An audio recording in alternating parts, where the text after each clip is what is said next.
Hello everyone. आज यहाँ आपके साथ मैं डिस्कस करने जा रहा हूँ सिंपल इंटरेस्ट का ही पार्ट। प्रीवियस 2 पार्ट में डिस्कस कर चुका हूँ आपसे, और जो सेकंड पार्ट मैंने आपसे डिस्कस किया था उसमें लास्ट में क्या हुआ कि वो पार्ट कंप्लीट नहीं हो पाया है ना, कुछ प्रॉब्लम्स आ गई थी। तो उस वहीं से मैं आगे कंटिन्यू करूँगा, और वहाँ उससे आगे जो है वो बहुत कुछ क्वेश्चंस हैं, वो बहुत सारे इंपॉर्टेंट क्वेश्चंस हैं, और वो करवाना आपके लिए बहुत सारा ज़रूरी है। रीज़न दैट कि अगर उस पार्ट को छोड़ दिया तो एग्जामिनर का पता नहीं है कि वो क्वेश्चन कहाँ से आपको डालेगा। कहीं वहीं से अगर क्वेश्चन अगर आपको मिल गया तो बहुत ज़्यादा प्रॉब्लम क्रिएट हो सकता है ना। तो रीज़न इज़ दैट, तो आज मैं वहीं से कंटिन्यू करूँगा। ज़्यादा नहीं है, वो क्वेश्चन 7 या 8 क्वेश्चन हैं, और हर क्वेश्चन आपके लिए बहुत ज़्यादा इंपॉर्टेंट है। आई होप कि आप सबने जो प्रीवियस 2 पार्ट हैं, जो एसआई के सिंपल इंटरेस्ट के, वो आपने देखे होंगे, और आई होप कि आप सबको वहाँ से बहुत सारी चीज़ें हैं जो क्लियर भी हो चुकी होंगी अभी तक। और उससे प्रीवियस जो भी टॉपिक हमने डिस्कस कर लिया माइडिया, तो उन सबको अब आप रिविजन पेन लेके आएँ। हर एक पार्ट को आप देखें, एचसीएफ को देखें, रेशियो प्रपोर्शन को देखें, एजिस को देखें, एवरेज को देखें, हर एक पार्ट को देखें, और जितना ज़्यादा आप रिविजन करेंगे उतना ही ज़्यादा आपका कंसेप्ट क्लियर होगा। तो आज का जो क्वेश्चन है, जहाँ से मैंने कंटिन्यू करना माइडिया, जो प्रीवियस वीडियो में जो छूट गया था, मैं वहीं से कंटिन्यू करता हूँ आज। तो क्वेश्चन है आपके पास कि देखो यहाँ पे हिंदी में लिखा है, मैं इंग्लिश में भी इसको ट्रांसलेट कर दूंगा, समझाने की कोशिश करूंगा। मेरा मेन मोटिव क्या है कि आप लोगों को चीज़ें समझ में आनी चाहिए, कंसेप्ट आपका क्लियर होना चाहिए। तो सबसे पहले क्वेश्चन में कह रहा है कि ए ने देखो क्या किया, 12,000 रुपये उसके पास, और वो 12,000 रुपये उसने क्या किया, उधार दे दिया। जैसे उसने वो 12,000 रुपये उसने उधार दिया, तो कह रहा है कि फर्स्ट पार्ट जो उसका फर्स्ट पार्ट है वो दिया उसने 10% के पार्ट 10% पे, और जो दूसरा पार्ट है वो दिया उसने 20% पे। मतलब जो 12,000 रुपये थे उसी को 2 पार्ट कर दिए। वो किस तरह से किया हम नहीं जानते, लेकिन उसके से फर्स्ट पार्ट को दे दिया उसने 10% के प्रॉफिट पे, और दूसरे को दिया उसने 20% के प्रॉफिट पे। अब कह रहा है कि अगर वो पूरे पार्ट को ही दे देता किसी को, कि एक पार्ट पे वो 10,000 कमा रहा है, एक पे वो 20% कमा रहा है, सॉरी एक पे 10% कमा रहा है, एक पे 20% कमा रहा है, और कंप्लीट दे देता किसी को तो उसके ऊपर 14% कमाता संपूर्ण में। तो बोला कि प्राप्त हुआ जो भी पार्ट है, तो 10% में उसने कितना पार्ट बेचा, तो उस पार्ट को हमने फाइंड आउट करना है। सबसे पहले आपने जब भी ये क्वेश्चन, इस टाइप का क्वेश्चन आपके पास आएगा, तो डायरेक्ट हमने फॉर्मूले में नहीं जाना। आप सबसे पहले समझो कि इसने बोला क्या, कि क्वेश्चन में ये कह रहा है कि मान लीजिए मैं अगर इस क्वेश्चन को अदर के साथ रिलेट करूँ, कि जैसे मान लीजिए 12,000 रुपये में कोई चीज़ उसने खरीदी, ठीक है, उसमें से क्या किया उसने, आधा पार्ट उसका बेच दिया उसने 10% के प्रॉफिट पे, और उसका अदर पार्ट जो बचा था उसको बेच दिया उसने 20% के प्रॉफिट पे, राइट। अगर कहता है कि ओवरऑल अगर उसको इकट्ठे किसी को देता तो उसमें वो 14% का प्रॉफिट कमाता, राइट। तो बोला कि जो 10% वाला पार्ट है उसके ऊपर उसने कितना प्रॉफिट कमाया। इस तरह से भी क्वेश्चन आ सकता है। दूसरे वे में वो कह सकते हैं कि जैसे मान लीजिए यहाँ पे कह सकते हैं कि किसी स्कूल के अंदर मान लीजिए जो आपके पास जो गर्ल्स और बॉयज़ का सेक्शन है, उसमें मान लीजिए कह सकते हैं कि जो लड़कियां हैं उनका वेट जो है मान लीजिए वो कह सकते हैं कि वो 10% है, और जो लड़के हैं उनका वेट कितना है जी, 20% है, और ओवरऑल वेट अगर क्लास का कितना है तो 14% है। तो लड़कों और लड़कियों का जी रेशो बताओ कितना होगा। तो ये क्वेश्चन को किसी भी तरह से रिलेट कर लेगा। ऐसा क्वेश्चन आप लोगों के पास आएगा तो आपने यहाँ पे लगाना है मिक्सचर और एलिगेशन। वो आप समझो पहले उसको, इस करवाने से पहले मैं आपको वो चीज़ समझाना चाहता हूँ। मिक्सचर और एलिगेशन क्या चीज़ है, एक बार अगर आपका कंसेप्ट क्लियर हो गया तो आपको दिक्कत नहीं आएगी। मिक्सचर का मतलब ये होता है किन्हीं भी 2 या 2 से ज़्यादा चीज़ों को मिलाना, और एलिगेशन का मतलब ये होता है कि किस रेशो में हम लोग उसको मिला रहे हैं, उसको कहते हैं हम एलिगेशन। तो सबसे पहले बात देखो, मान लीजिए इसी को मैं एलिगेशन के साथ समझा देता हूँ। देखो मान लीजिए फर्स्ट पार्ट है आपके पास 10%, और सेकंड पार्ट है आपके पास 20%, और इसी को रिलेट करो कि मान लीजिए ये एक कोई कंटेनर है आपके पास, इसमें 10 रुपये पर केजी वाले चावल पड़े हैं, और इसमें दूसरे वाले में कितना है, 20 रुपये पर केजी वाले चावल पड़े हैं। मतलब एक बर्तन है, इस बर्तन में 10 रुपये पर केजी वाले चावल है, इस बर्तन में 20 रुपये पर केजी वाले चावल है। अब दुकानदार क्या कर रहा है कि इन दोनों को मिला रहा है, इकट्ठा करके किसी तीसरे बर्तन में डाल रहा है। दुकानदार ने क्या किया, इन दोनों को मिलाया, और मिला के इसने क्या किया, यहाँ पे इसको तीसरे बर्तन में डाल दिया, और तीसरे बर्तन में डाला तो उसका प्राइस क्या बनाया उसने, 14 रुपये पर केजी वाला, राइट। तो हमेशा जब भी ये मिक्सर का रेट बनेगा, इसी को हम मिक्सर बोलते हैं, राइट। इसी को हम लोग क्या बोलेंगे, मिक्सर कह देंगे। इसी को हम लोग क्या कहते हैं, एवरेज कह देते हैं। इसी को हम लोग क्या कहते हैं, मीन कह देते हैं। माय डियर एग्जाम में कोई भी लैंग्वेज यूज़ करें, इसी को हम मिक्सर बोलेंगे, इसी को एवरेज कहेंगे, इसी को मीन कह देंगे, राइट। ये जो 10% वाली चीज़ है, ये 20% वाली चीज़ है, इन दोनों को जब उसने मिलाया, मिलाने को जब उसने तीसरे बोरे में डाल दिया तो उसका प्राइस क्या बनाया, 14%। तो मतलब ये जो मेन प्राइस होता है वो हमेशा इन दोनों के बीच की वैल्यू बन के बाहर आएगी, राइट। उसके बाद क्या काम करना होता है कि हम बड़े वाले में से छोटे वाले को माइनस कराएंगे। तो ये जो मीन का रेट बनता है वो इसकी एक वैल्यू से बड़ा होता है और इसकी एक वैल्यू से छोटा होता है, ये हमेशा याद रखना, राइट। तो ये 14 बना, तो 14 में से अपने 10 को माइनस किया तो कितना रह गया, 4%, और 20 में से अपने 14 को माइनस किया तो कितना रह गया, यहाँ से 6%। आई होप आपको ये चीज़ क्लियर हुई कि काम क्या करना है। जब भी 2 चीज़ आपके पास दे रखी है, उन दोनों चीज़ों को हम लोग मिला रहे हैं, मिलाने के बाद जो रेट बन रहा है वो हमेशा मिडल का रेट बनेगा। तो वही चीज़ है, मैं इस क्वेश्चन को उस लैंग्वेज का रिलेट कर रहा हूँ तो आपको चीज़ें क्लियर हो। अब देखिए आप रेशो क्या बने आपके, देखो यहाँ भी 100%, यहाँ भी 100%, परसेंटेज के साथ कैंसिल हो जाएगा, बचेगा कि आपके पास यहाँ से 6 और यहाँ से 4 है, तो रेशो के इनको सिंप्लीफाई करेंगे तो 2 से सिंप्लीफाई हो जाएगा, तो आपके पास रेशो बनेगा 3:2। ठीक है, यहाँ से 3 से 2 से काटो, 3 2 से 6, 2 2 से 4, तो रेशो क्या बना 3:2। अब ये जो 3:2 का रेशो बना आपके पास, ये टोटल है कितने के बराबर। अब क्वेश्चन में आ जाओ, इसको क्वेश्चन रिलेट करते हैं। तो उसने कहा था कि पहला पार्ट बेचा 10% में, दूसरा बेचा 20% में। ठीक है, बोलता है ओवरऑल बेचता तो कितने में बेचता, वो 14% में। फिर कह रहा है कि 10% वाला पार्ट निकाल, तो आपने क्या किया 10% 20% लिखा, इसको आप मान लीजिए फर्स्ट पार्ट, इसको मान लीजिए आप सेकंड पार्ट, ये आ गया आपका मेन पार्ट। दोनों को आपने लिखा, बड़े में से छोटा माइनस किया, फिर बड़े में से छोटा माइनस किया, इन दोनों का रेशो निकाला तो 3:2 आया। तो कहने का मतलब क्या हो कि जो 10% वाला पार्ट है वो कितना है 3 रेशो, और 20% वाला जो पार्ट है वो कितना आपके पास 2 रेशो। टोटल अगर मैं रेशो की बात करूँ यहाँ पे, टोटल कितना हो रहा है आपके पास 5 हो रहा है, 5 पार्ट, इसको आप 5 पार्ट बोल सकते हैं। ठीक है, तो 5 पार्ट की जो वैल्यू है आपके पास वो कितने के बराबर है, देखो ये तो डिवाइड किया था ना इसने, 12,000 रुपये के बराबर है। तो एक पार्ट की वैल्यू कितनी मिलेगी आपको, तो 12,000 अपॉन में 5 कर दीजिए, तो ये कर जाएगा 5 2 10, 2 बच गया, 5 के 20, 2400 रुपये। तो एक पार्ट की वैल्यू कितनी मिली आपको 2400 रुपये। अगर एक पार्ट की वैल्यू 2400 है तो 10% में वो कितने बेच रहा है, 3 पार्ट बेच रहा है, तो 3 पार्ट की वैल्यू कितनी हो जाएगी, फिर 3 मल्टीप्लाई जो आप 2400 करेंगे तो आपके पास हो गया माइडी यहाँ पे 24 3 7200 रुपया। अगर वो बोलता 20% वाला पार्ट निकालिए, तो 20% वाला पार्ट कितना आपके पास 2, तो 2 पार्ट की वैल्यू कितनी हो जाएगी, यहाँ से 2 को आप 2400 से मल्टीप्लाई करेंगे तो मिलेगा माइडी 4800 रुपये, राइट। तो देखो 7200 रुपये आपके पास ये, तो आपका आंसर क्या है, अगर वो 10% वाला पूछ रहा है तो आपका आंसर है 7200 रुपये, अगर वो 20% पूछता तो आपका आंसर कितना है माइडी यहाँ से 4800 रुपये। तो इस क्वेश्चन को करने की स्ट्रेटेजी आप याद रखें, इससे मिलता जुलता क्वेश्चन अगर आपको एग्जाम में आता है तो भाई मिक्सचर और एलिगेशन का रूल लगा के आप इस क्वेश्चन को विद इन द 40 सेकंड या 45 सेकंड रख लो माय डियर। आप जब आप इसकी अच्छी खासी प्रैक्टिस कर लेंगे तो ये फिर 10-15 सेकंड में भी हो जाएगा। फिर तो आपको कई बार तो क्या होता है, स्टेटमेंट को देख के ही क्वेश्चन को एनालाइज हो जाता है कि करना क्या है आप लोगों ने ना, फिर आपको इतना बड़ा सोल्यूशन करने की जरूरत नहीं होती। आई होप आपको ये चीज़ क्लियर हुई। इसी से इससे रिलेटेड एक और क्वेश्चन मैं आपसे डिस्कस करूंगा ताकि आपको चीज़ें क्लियर हो जाए। एक बार इस क्वेश्चन को देख लें आप ना। अब इस क्वेश्चन को देखें, इस क्वेश्चन को आपने अच्छे से समझने की कोशिश करनी है कि इस क्वेश्चन में उसने लैंग्वेज को क्या बोला हुआ है। आपने लैंग्वेज को क्वेश्चन के पकड़ना बैठे, ये क्वेश्चन को करने में आपको बिल्कुल भी टाइम नहीं लगेगा अगर आपने क्वेश्चन के शब्दों को समझ लिया कि क्वेश्चन में बोल क्या रहा है। तो क्वेश्चन में ये कह रहा है कि 4,000 रुपया आपके पास राशि समझते हैं, इसको मूलधन बोलते हैं हम लोग। तो 4,000 रुपये का आपके पास प्रिंसिपल है और बोलता है कि इसको आपने 2 पार्ट में इस तरह से बांट दिया कि एक पार्ट को आपने 8% के प्रॉफिट पे और दूसरे पार्ट को आपने 10% के प्रॉफिट पे दे दिया। अब चाहे प्रॉफिट बोल दीजिए आप, चाहे कुछ भी बोल दीजिए इसको। अब कह रहा है वो और पर दे दिया। अब कहता है यदि ब्याज की दर कितनी होती, देखो अगर ब्याज की दर कितनी होती है एक साल में 352 रुपीज़ होती, तो कहता है कि 8% में उसने बोला कि कितना पैसा उधार दिया होगा। तो देखो यहाँ से एक सिग्नल मिल रहा है आप लोगों को कि यहाँ से ये जो परसेंटेज में दे रखा है, क्वेश्चन 2 बार दे रहा है और इसने पूरे साल का ये दे दिया आपको।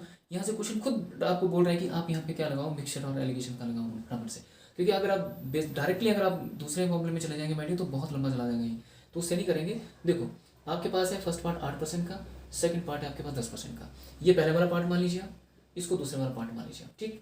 अब देखो आपको चाहिए यहाँ पे क्या, एवरेज पार्ट चाहिए। देखो 8% और 10% दे रखा है ना, प्रीवियस क्वेश्चन में उसने यहाँ पे 14% दे रखा था तो हमें निकालने की जरूरत नहीं पड़ी, बट यहाँ पे उसने एवरेज पार्ट ही दे रखा है कि पूरे ओवरऑल में कितना परसेंटेज है। तो आपने यहाँ पे क्या काम करना है, फिर आपने देखना है यहाँ पे निकालना अपने मीन रेट कि पूरे एक साल का ओवरऑल रेट कितना मिलता है अगर वो इकट्ठा दे देता उसको।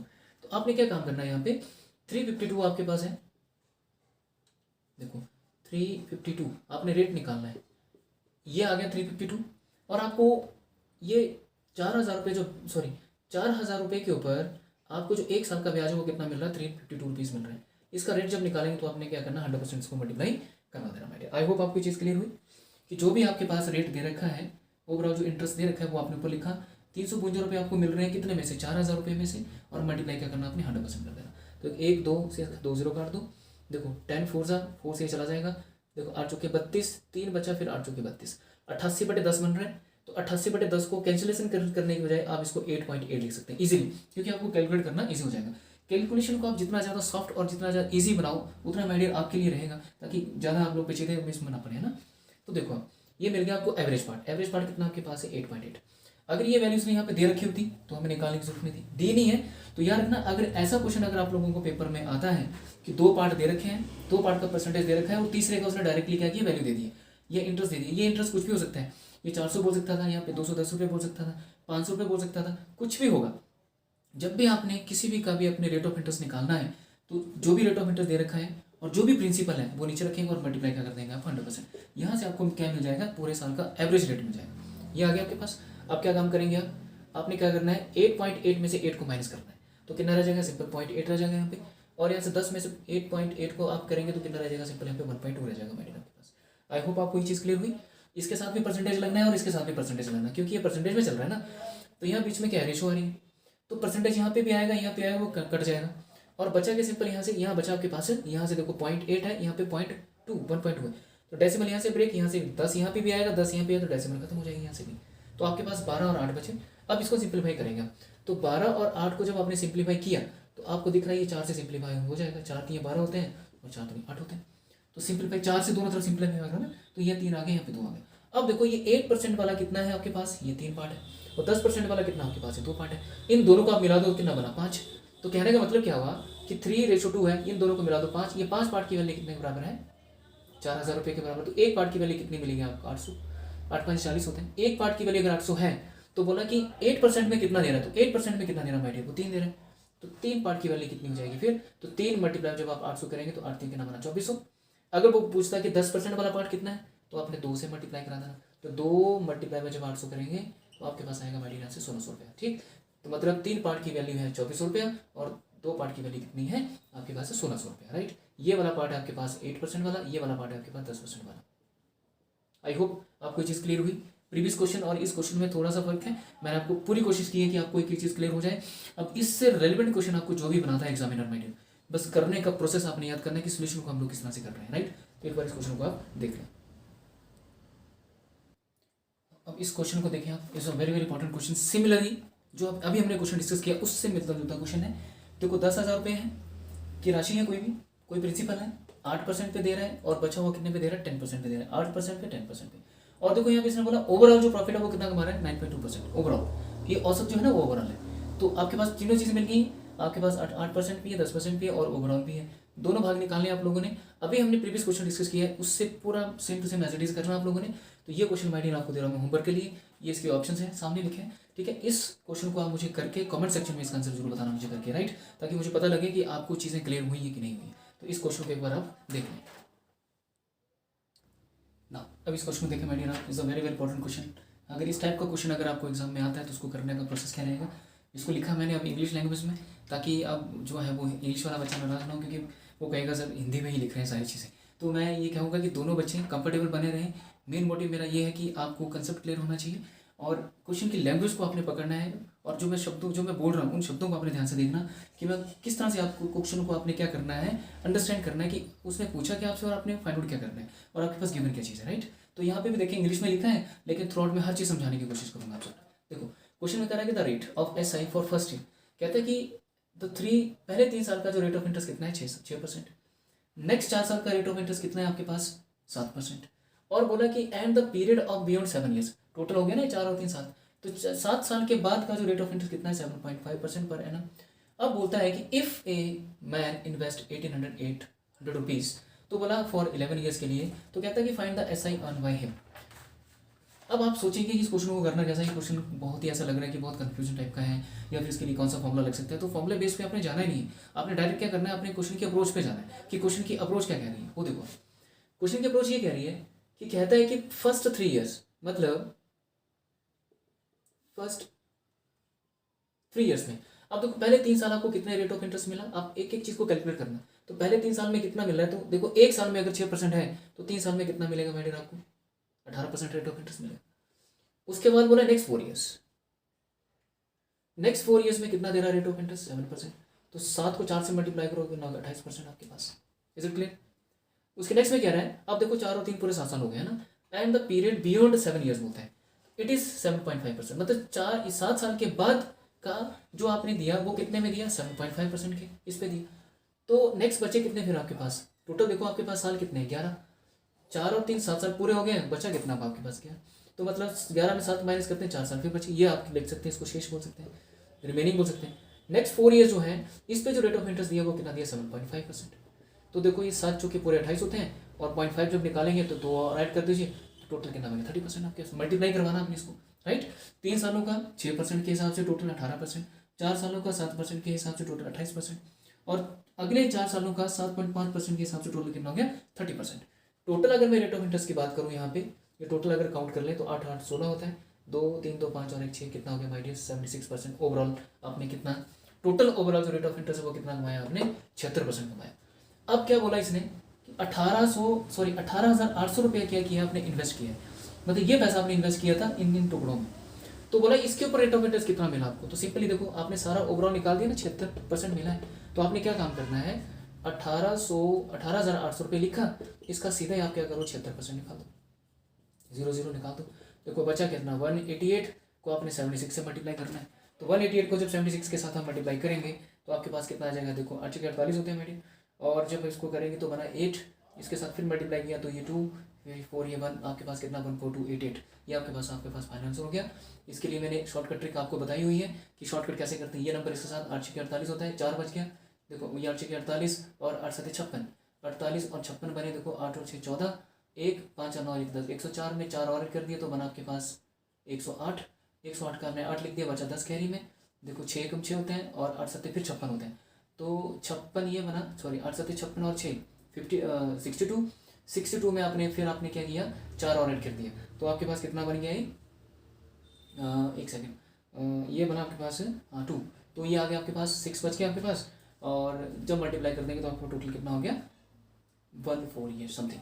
तो कहने का मतलब क्या है, जब आप इन दोनों पहले ये नंबर इससे मल्टीप्लाई करवाओ, ठीक है, फिर ये और फिर लास्ट में इसको, ठीक है। जिसने भी ये शॉर्टकट मल्टीप्लिकेशन की वीडियो नहीं देखी हमारे, तो पहले जाके उसको देख लें, वहाँ से आपको ये क्लियर हो जाएगा कि शॉर्टकट मल्टीप्लिकेशन कैसे हम लोग कर रहे हैं। तो इस क्वेश्चन को समझाने का मेन मोटिव आपको क्लियर हुआ माय डियर। एक भी हमने यहाँ पे फॉर्मूले को याद नहीं रखा है, हमने डायरेक्ट अप्रोच के साथ क्वेश्चन को किया है। तो ऐसी अप्रोच आपने भी याद रखनी है कि हम लोग कैसे क्वेश्चन को करेंगे। सबसे पहले आपने क्या काम करना है, क्वेश्चन की लैंग्वेज को समझने का काम करना है कि क्वेश्चन में बोल क्या रहा है। आई होप आपको चीज़ क्लियर हुई है, ठीक है। एक बार इस क्वेश्चन को आप देख लें ना। अब इस क्वेश्चन को देखें आप, क्वेश्चन आपके पास है कि किसी धन पर कोई प्रिंसिपल है आपके पास, आपने वो सिंपल इंटरेस्ट पे दिया किसी को पहले 2 सालों के लिए। ये कहता है कि फर्स्ट 2 ईयर्स के लिए जो रेट ऑफ इंटरेस्ट वो कितना 4%, और नेक्स्ट 4 ईयर्स के लिए जो रेट ऑफ इंटरेस्ट कितना 6%, और उसके बाद बोलता है कि और 6 वर्ष से आगे जो भी टाइम आपके पास बच रहा है वो दिया आपने कितने पे 8% के रेट ऑफ इंटरेस्ट पे। टोटल साल कितने 9 साल। पहले क्वेश्चन को पूरा पढ़ लिया करो और उसके बाद एक एक चीज़ को आप देख लिया करो कि क्या क्या चीज़ें गिवन है आपके पास, और ये सब करके जो ब्याज मिला वो कितना मिला 1020 रुपये मिला। तो कहता है कि वो प्रिंसिपल था कितना आपके पास, तो आपने सिंपली क्या किया, देखो पहले 2 सालों का जो ब्याज है वो 4% मिल रहा था, तो 2 साल का ब्याज 4% है तो टोटल कितना हुआ 8%। उससे देखो नेक्स्ट 4 साल पूछ रहा है अभी, 4 साल का ब्याज अगर नेक्स्ट 4 सालों के लिए जो दिया वो दिया 6% के इंटरेस्ट पे, तो टोटल कितना मिला मैंने आपको 24% यहाँ से। अब देखो 4 और दे, तो 4 और दे मिला के 6 साल पूरे हो गए, 6 साल पूरे हो गए तो बोला 6 वर्ष से आगे। अब इससे आगे के साल बचे कितने आपके पास, टोटल 9 साल की बात हो रही है, तो बचे कितने सिर्फ और सिर्फ आपके पास 3 साल। ये जो 3 सालों में अगले नेक्स्ट 3 सालों के लिए जो दिया वो 8% के रेट ऑफ इंटरेस्ट पे दिया, तो टोटल कितना हो गया हमारे यहाँ से 24%, राइट। बस ये चीज़ आपने समझनी है। तो देखो 4 दूनी 8%, 6 चौके 24%, 8 3 24%, ये टोटल आप मिला दो तो 24 24 48 48 और 8 होते हैं 56%। टोटल कितना रेट ऑफ इंटरेस्ट लिया 56% लिया। ये जो 56% है इसको ध्यान से देना, ये जो 56% हुआ आपके पास, बोला कि ये सब करने पे ब्याज कितना मिला है, मतलब ब्याज कितना मिला आपको 1020 रुपये मिला। अब आपको पता है कि जो आपका ब्याज होता है, देखो आपका जो SI होता है ना वो होता है P/R/T/100 होता है। आई होप आपको चीज़ क्लियर हुई है ना। तो SI की जगह तो आपने SI लिख दिया 1020 रुपये लिख दिया। अब आपको पता है कि रेट और टाइम को हम लोग मल्टीप्लाई कर चुके हैं, देखो रेट और टाइम को मल्टीप्लाई करके सारा ओवरऑल हम लोग कितना निकाल चुके हैं 56%। तो प्रिंसिपल एज इट इज ना, बाकी ये सब निकल के कितना रह गया सिर्फ 56% रह चुका है। आई होप आपको चीज़ क्लियर हुई। रेट और टाइम को हम निकाल चुके हैं यहाँ पे मल्टीप्लाई करके। अब देखो यहाँ पे नीचे आएगा कितना आपके पास 100 आएगा, 56% की बात हो रही है ना, तो नीचे आके आएगा 100 आएगा यहाँ पे। तो देखो आपके पास कितना है 1020 इंटू P, देखो ये 56/100 हो गया आपके पास। क्या काम करेंगे आप, कैंसिलेशन करने का काम कर रहे हैं, तो आपको देख रहे हैं आई थिंक 56 मुझे 56 होता है, 56 2 होता है आपके पास 102 होता है शायद, ठीक है। 6 + 12 एक बचा, 5 + 10 आई होप 56 2 6 दूनी 12 होते हैं, एक बच गया 10 और 1 11 होते हैं ना, नहीं ये नहीं बना मैंने। इसको आप देख लें एक बार कैंसिलेशन में, देखो 1020 और यहाँ पे देखो आपके पास है P और 56/100। कैंसिलेशन में कहीं गलती मत करना है ना। देखो आमने सामने 2 से चला जाएगा, अगर 2 से काटूँ इसको तो देखो ये 5 + 10 बनेगा, 10 बन गया पूरा, और फिर चलेगा आपके पास ये 2 बन जाए 2 चला गया और 0 आ गया यहाँ से चला जाएगा ये 2 से, 2 से गया 2 2 4 और यहाँ पे 28 हो गया आपके पास। और उसके बाद जो है आपके पास इसको यहाँ से मल्टीप्लाई करा दो, 510 मल्टीप्लाई बाई 100 अपॉन में कितना जाएगा आपके पास 28 आ जाएगा। और ये बना मासिक फ्री। अब यहाँ से आप देख लो इसकी कैंसिलेशन करके, ये चला जाएगा आपके पास 4 से 7 चौके 28 होते हैं। ये चाहिए किया मैंने यहाँ पे 7 4 से किया तो यहाँ पे आ गया 25। उसके बाद देखो ये कटता है आपस में, इसको देखो ये कटता है आपस में। हाँ यहाँ पे देखा माइडियर एक ना थोड़ी सी मिस्टेक क्या हुई मेरे से, ये वाली जो चीज़ है ना, ये जो ब्याज है वो ऐसा होगा जो कैंसिलेशन में आ जाएगा। तो ये जो है ना 112 है यहाँ पे, ठीक है। 1120 करना आप इसको 1120, ताकि आपसे गलती ना हो ना। अब देखो ये जो लिखा बाकी सब ठीक है हमने जो किया है ना, यहाँ पे जो आएगा आपके पास, यहाँ पे जो ब्याज है वो देखो वो है 1110। अब जब हम इसको देखेंगे तो बनेगा क्या, देखो ये देखो सिंपल है। SI की जगह आपने ऐसे लिखा, यही कहा था इसने कि ये सब करने के बाद जो ओवरऑल मुझे ब्याज मिलता है वो मिलता है 1120 रुपये। तो बोला वो प्रिंसिपल है कितना अपने आप में, तो देखो ब्याज जो होता है वो P मल्टीप्लाई R इंटू 100 होता है ना। तो SI की जगह मैंने ऐसे लिख दिया, प्रिंसिपल एज इट इज ना, और ROT को हम लोग ऑलरेडी सॉल्व कर चुके हैं पहले। तो टोटल कितना मिल चुका है 56%। तो ये 56% ही अपने आप में कितना होता है 50/100। अभी देखो ये चला जाएगा, अभी चला गया तो कितना आएगा, देखो ये जाएगा 2 से और आएगा 0 यहाँ पे, है ना। 56 2 कितना होता है 112।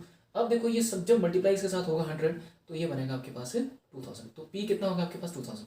तो प्रिंसिपल कितना है आपके पास 2000 रुपया। तो राशि कितनी थी आपके पास 2000 रुपया। अब ये दोनों क्वेश्चन मैंने आपको करवा दी, राइट।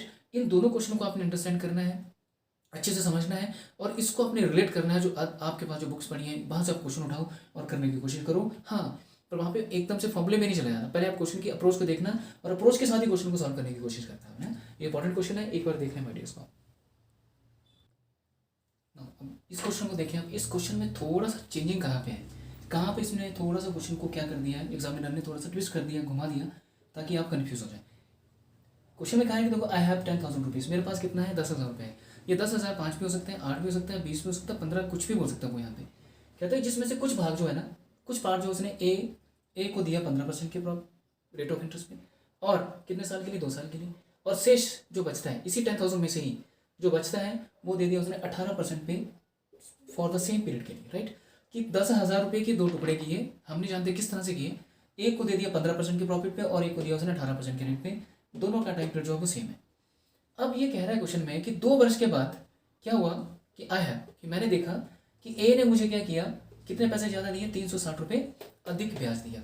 मतलब यहाँ से देखो मैंने प्रीवियस वीडियो में एक चीज़ आपको समझाई थी कि जब भी कम और ज़्यादा, पास फेल, है ना, अधिक कम, ऐसा कंसेप्ट जब भी आएगा तो वहाँ पे हम लोग क्या देखते हैं, डिफरेंस को चेक करते हैं। तो यहाँ पे देखो उसने बोल दिया कि एक लाइन जो उसने डाल दी ना कि ए ने मुझे बी से क्या किया, अधिक ब्याज दिया। ये अधिक ब्याज दिया का मतलब क्या है कि हम दोनों SI के जो डिफरेंस है वो किसके बराबर है 360 के बराबर है। तो बोला कि बी को कितनी राशि उधार देगी। तो ये क्वेश्चन मैं दूंगा आपको होमवर्क के लिए, इस क्वेश्चन को आपने मुझे करके दिखाना, बट मैं आपको थोड़ा सा क्या करूँगा, गो थ्रू कर देता हूँ, थोड़ा सा लाइन में डाल देता हूँ। क्वेश्चन क्या है आपके पास, देखो आपके पास है 10,000 रुपीज़, टोटल मनी कितनी 10,000। तो एक पार्ट को हम मान लेते हैं कि ये x है, तो दूसरा वाला पार्ट कितना हो जाएगा आपके पास 10,000 माइनस x हो जाएगा, ठीक। एक पार्ट को आपने x मान लिया तो दूसरे को क्या माना आपने 10,000 माइनस x। अब देखो ये वाला पार्ट जो है ना, इस पार्ट को देखो, इसको मान लो प्रिंसिपल। ये पार्ट जो है वो दिया इसने कितने में रेट ऑफ इंटरेस्ट पे, 15% के रेट ऑफ इंटरेस्ट पे, कितने टाइम के लिए दिया है, टाइम है 2 साल। और ये वाला जो पार्ट है ये क्या है, ये भी प्रिंसिपल ही है, ये दिया 10,000 माइनस x। इसका जो दिया रेट ऑफ इंटरेस्ट ये दिया 18% पे, और कितने टाइम के लिए दिया, ये भी दिया 2 साल के लिए। आप ध्यान से देखना, 10,000 के 2 पार्ट हैं, ये वाला पार्ट है, ये दिया इसने जो भी या वट एवर जो दे रखा है। अब इन दोनों के बीच में जो SI का डिफरेंस आएगा, देखो इन दोनों का आपने SI निकालना, SI समझ रहे ना, इसका SI निकालो SI1 माइनस इसका SI निकालो SI2, और इन दोनों का डिफरेंस जो कितने के बराबर है 360 के बराबर। SI कैसे निकालेंगे आप, देखो ये PRT अपॉन में 100, ये भी ये पूरा P है, RT अपॉन में 100, यहाँ से x की वैल्यू निकालेंगे, जो आएगी आपके पास वो यहाँ पुट करेंगे और 10,000 में से x माइनस कर देंगे और आपका आंसर आ जाएगा, ठीक। तो इसके लिए मैं आपको ऑप्शन दे देता हूँ। इसकी पहली ऑप्शन आपके पास है 2,000 और 3,000 और 4,000 और 5 के पास है 5,000। ये 4 ऑप्शन आपके पास हैं। मैंने आपको ये ब्रीफ में समझा दिया है, इसका आपने आंसर मुझे कमेंट सेक्शन में करके दिखाना है, राइट, ताकि मुझे पता चले कि आप लोगों ने जो प्रीवियस पार्ट मैंने डिस्कस किया आप लोगों को वो सारी चीज़ें क्लियर हुई है कि नहीं हुई। तो यहाँ से आप क्वेश्चन इसको देख लें, इंपॉर्टेंट क्वेश्चन है, इसको छोड़ना नहीं। इससे रेलेवेंट क्वेश्चन अगर पेपर में आए, चाहे वो यहाँ पे 360 बोल रहे हैं, 380 बोल दे, 500 रुपये बोल दे, या ए से मुझे बी, या ए ने मुझे बी से 1000 रुपये ज़्यादा दिए। जब भी ऐसा क्वेश्चन आपके पास आएगा तो करने की जो स्ट्रेटेजी मेरी ये रहेगी आपके पास। तो एक बार इस क्वेश्चन को देख लें, इंपॉर्टेंट क्वेश्चन है और इसका मुझे आप कमेंट सेक्शन में इसका आंसर जरूर करके दिखाएं। अब देखें माय डियर, लास्ट क्वेश्चन है ये एसआई का, सिंपल इंटरेस्ट का। जितने भी टाइप्स बनते थे इस एक्सरसाइज में से वो सारी टाइप्स मैंने आपको करवा दी हुई हैं। हर एक को आप क्वेश्चंस को देखें और उसको रिलेवेंट और उसको रिलेट करें आप जो भी आपके पास जो बुक्स पढ़ी उनके साथ बैठें, क्योंकि उसकी जितनी ज़्यादा प्रैक्टिस करेंगे तब जाके कहीं जाके वो कंसेप्ट आपके क्लियर हो पाएंगे और तब जाके कहीं आपका माइंड ओपन हो पाएगा उन क्वेश्चन को करने के लिए, राइट। तो अब इस क्वेश्चन को देखें, अगर इस टाइप का क्वेश्चन अगर एग्जामिनर बनाता है तो उसको करना क्या आप लोगों ने, सबसे पहले क्वेश्चन को देख के डरना नहीं है, अपने क्वेश्चन की लैंग्वेज को पकड़ना कि क्वेश्चन बोल क्या रहा है पहले आपसे।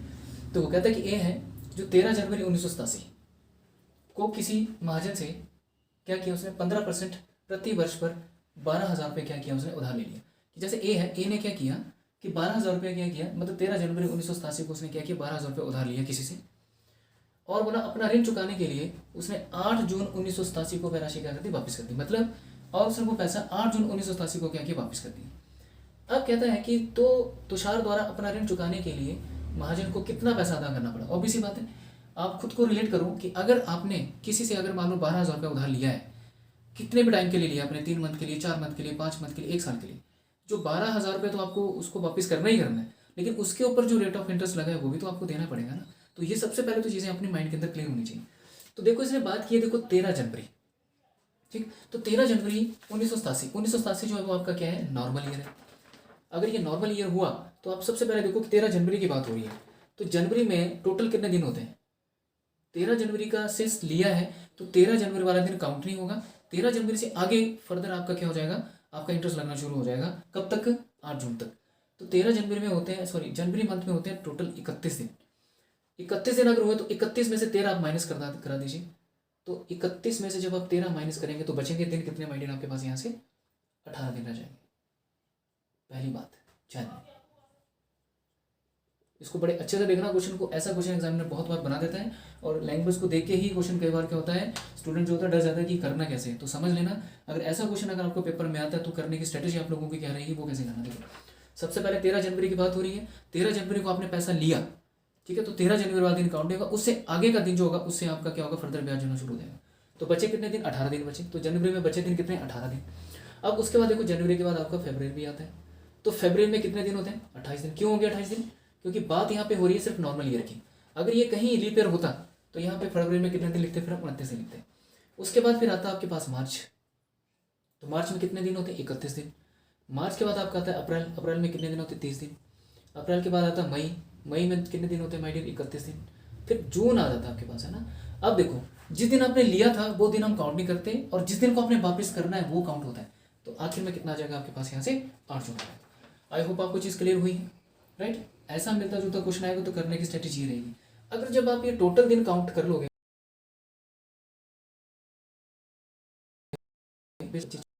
6 यहाँ से हो गया और उसके बाद बचा कितना, ये आपके पास 6, 2, 4, 3, 7, 7, 146, टोटल कितने दिन हुए। मतलब आपने क्या निकालना है अब यहाँ से, देखो आगे ना बात वही मैंने जो स्टार्टिंग में आपको चीज़ करवाई थी। तो इंटरेस्ट आप लोग या तो मंथली निकालेंगे या ईयरली निकालेंगे, या उसने डेज में दे रखा होगा तो डेज को आपने साल में कवर करना है, साल में करना है तो 365 डेज से मल्टीप्लाई करा देंगे। मंथ को अगर आपने साल में बदलना है तो हम 12 से डिवाइड करते हैं। तो वो सारी चीज़ें आपको करवाई कि वो क्या चाह रहे हैं यहाँ से। तो टोटल 146 डेज हो गए। अब ये 146 डेज हैं, आपने जब भी इसके ऊपर इंटरेस्ट निकालना है तो उसको क्या करेंगे, साल में बदलेंगे। तो आपने क्या काम करना है, सिंपल देखो आपने पैसा लिया कितना है, 12,000 रुपये लिया, ठीक, 12,000 रुपये लिया और कितने रेट ऑफ इंटरेस्ट पे लिया आपने, 15% पे लिया। तो 15%, तो 12,000 का पहले तो 15% निकाल दो, 1 2 1 2 करके। तो टोटल करो आप कितना हो गया, ये 0, 15 0 15 दूनी 30 होते हैं, 3 बच गया, 15 और 3 कितना का माइनस आपके पास है 1800। ये जो 1800 रुपया है ना, ये 12,000 रुपया का के पर 15% के इंटरेस्ट पे 1 साल का ब्याज मिल रहा है आपको कितना, 1800 रुपया। बट आपको चाहिए कितना था, आपने लिया था ये कितना को, 13 को। टोटल दिन कितने दिन आपने पैसा रखा अपने पास, वो रखा है 146 डेज। तो इसका आपने ब्याज देना उसको। तो जैसे मैं ये 140 डेज का इसके यहाँ पे निकालूंगा तो आपने क्या किया, 146 डिवाइड बाय क्या करना आपने, 365। क्यों किया, क्योंकि डेज को आपने क्या काम करना है, साल में बदलना है। तो साल में बदला, 365 से इसलिए डिवाइड किया क्योंकि ये जो है आपके पास क्या है, नॉर्मल ईयर है आपका। अब इसकी कैंसिलेशन है तो इसकी कैंसिलेशन देखो कितने से जाएगा ये अगर आप इसको 5 से करते हैं सिंप्लीफाई, तो 7 5 35 5 15, ये चला गया माय डियर 3 6 0 आ जाएगा। और फिर आपके पास 73 जो है आपके पास 73 मतलब 73 को अगर मैं 2 से करूँ तो ये चला जाएगा पूरा पूरा। तो बचा कितना 36 को 2 से मल्टीप्लाई करो 72, कितना मिला आपके पास 720। ये है आपके पास क्या है 146 डेज का ब्याज कितना है 720 रुपये। Is it clear? अगर वो कहता है कि सिर्फ 146 जितना भी इन्हीं दिन का ब्याज निकालो तो ब्याज आपका कितना 720 आपका आंसर होता है। बट बोला क्या है कि उसने कितना पैसा दिया है, मतलब कितना पैसा वापस किया। तो दिया कितना माय डियर उसने, देखो 12,000 तो उसको पे करना ही करना था, प्लस उसके ऊपर 720 रुपये और ब्याज दिया उसने। तो आपके पास टोटल मनी कितनी होगी 12,720 रुपया। तो ये देखो 12,720 रुपये माय डियर आपको फाइनल आंसर। आई होप आपको ये चीज़ क्लियर हुई। जब भी ऐसा क्वेश्चन आपको पेपर में अगर आता है तो इस क्वेश्चन को आप एक बार अच्छे से देख लें, इसकी स्ट्रेटेजी देख लें। ये डेज में कहीं भी उलझाने की कोशिश करें तो वहाँ डरना नहीं है कि किस दिन की बात करें। जिस दिन की बात की होती है वो दिन हम काउंट नहीं करते, फर्दर जहाँ तक चले गए हम लोग लास्ट में जिस दिन की बात करेगा वो दिन हमने काउंट करना है। क्योंकि रीज़न इज दैट कि जिस दिन आपने पैसा लिया ब्याज वहाँ से नहीं लगता, उसके नेक्स्ट डे से काउंट होना शुरू हो जाता है। तो कहाँ से 8 दिन तक, जो लास्ट दिन आपने काउंट करना है फर्स्ट दिन आपने काउंट नहीं करना है। बाकी सब आपने ध्यान रखना कि यहाँ पे अगर वो बात करता है सिंपल, अगर वो नॉर्मल ईयर की बात करता है तो देख लेना फरवरी में 28 दिन होते हैं। अगर लीप ईयर की बात करेगा तो फरवरी में 10 दिन होगी। मैंने हर चीज़ इसी क्वेश्चन में आपको समझा दी है। अब इसी क्वेश्चन को आपने अच्छे से देख लेना है और आपके पास जो भी बुक पड़ी होगी अगर ऐसा क्वेश्चन वहाँ पे आपको मिल रहा है तो उसको करने की आप कोशिश करें। आई होप आपको सारी चीज़ें क्लियर हुई हैं। आज एसआई का माय डियर पूरा कंप्लीट हो चुका है, जितना भी बचता था पोर्शन सारा कंप्लीट करवा दिया है। नेक्स्ट वीडियो में मैं आपको करवाऊंगा कंपाउंड इंटरेस्ट, क्योंकि वो भी बहुत एक इंपॉर्टेंट टॉपिक है, वहाँ से भी आपको क्वेश्चन से एग्जामिनर बनाता है राइट। तो इन सभी टॉपिक्स को आप क्लियर कर लें और जितना भी प्रीवियस अभी तक का जितना भी हो चुका है आप सभी को उसको रिवाइज करें, क्योंकि अब आपके एग्जाम के लिए बहुत शॉर्ट टाइम रह गया हुआ है। जितना ज़्यादा रिवाइज करेंगे उतना ही ज़्यादा स्ट्रॉन्ग आपका कंसेप्ट हो जाएगा my dear. So I hope कि अब मैं मिलूंगा आप सबसे नेक्स्ट वीडियो में। एंड लास्ट में मैं ये कहूँगा कि अगर यहाँ से आपके बहुत सारी चीज़ें जो क्लियर हो रही है माय डियर, तो आप इस वीडियो को लाइक करें और सब्सक्राइब करें और अपने फ्रेंड सर्कल में माय डियर जिन भी आपके फ्रेंड्स में जो भी स्टूडेंट्स हैं जो भी आपके नियर डियर हैं आप उनमें इस वीडियो को शेयर करें, ताकि ये यूज़फुल कंटेंट जो है उस बच्चे तक की पहुँचे, ताकि वो इसका फ़ायदा ले सके। So thank you so much guys and last में wish you very very happy Holi to you all of you. Thank you very much.